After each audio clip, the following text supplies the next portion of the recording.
Self-love is not a one-day affair. Self-love needs to be practiced every day.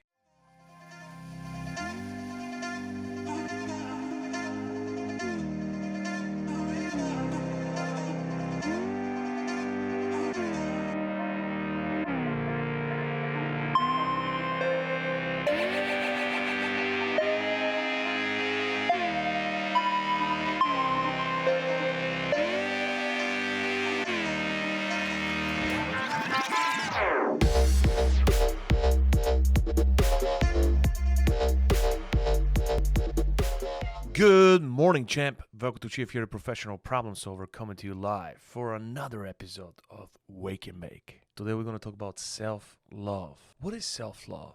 If we go to our foundation, God is teaching us to love Him, love ourselves, and love the neighbor. He shows us amazing grace, amazing mercy, amazing humility. He wants us to love ourselves exactly the same way. And He also wants us to extend the same love to fellow humans. So it's a very simple concept, but what most people are struggling with is loving themselves. And I found out that if you eliminate shame and guilt, it will really improve your self-love. How do we put shame on ourselves?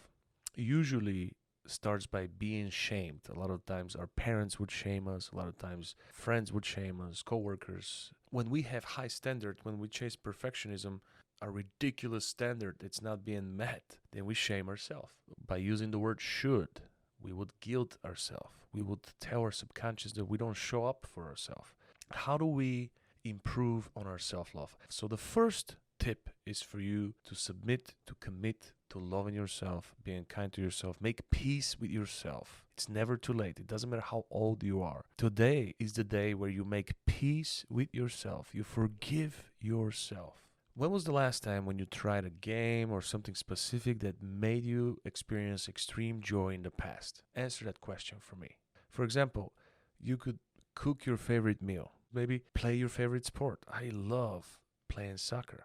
So it's not hard and it's not very expensive for you to experience this joy and pleasure. Just make sure that whatever you do reflects directly in pure, authentic, genuine joy. This is not about being selfish. You've seen the directions in the airplane when they say, put your mask first, then put it to your child's face, right? You must ask the question first, what do I need to continue to provide, to continue to protect? Don't become the sacrifice. No is not always a negative word. Sometimes it's best to say no.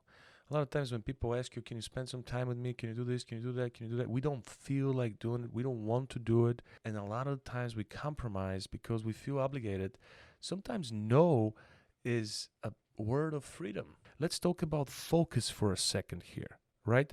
What you want to do is make sure you never, ever compromise your focus. Your focus will determine the amount of action you take towards your dream.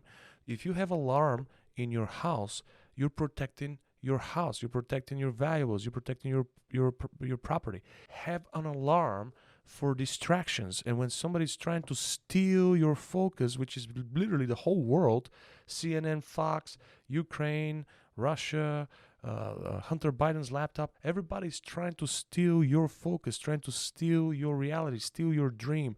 Protect your focus. Self-love is not a one-day affair. Self-love needs to be practiced every day. Don't wait for anyone to love you.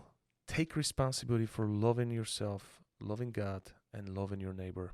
Let's make it a great day and love yourself, champ.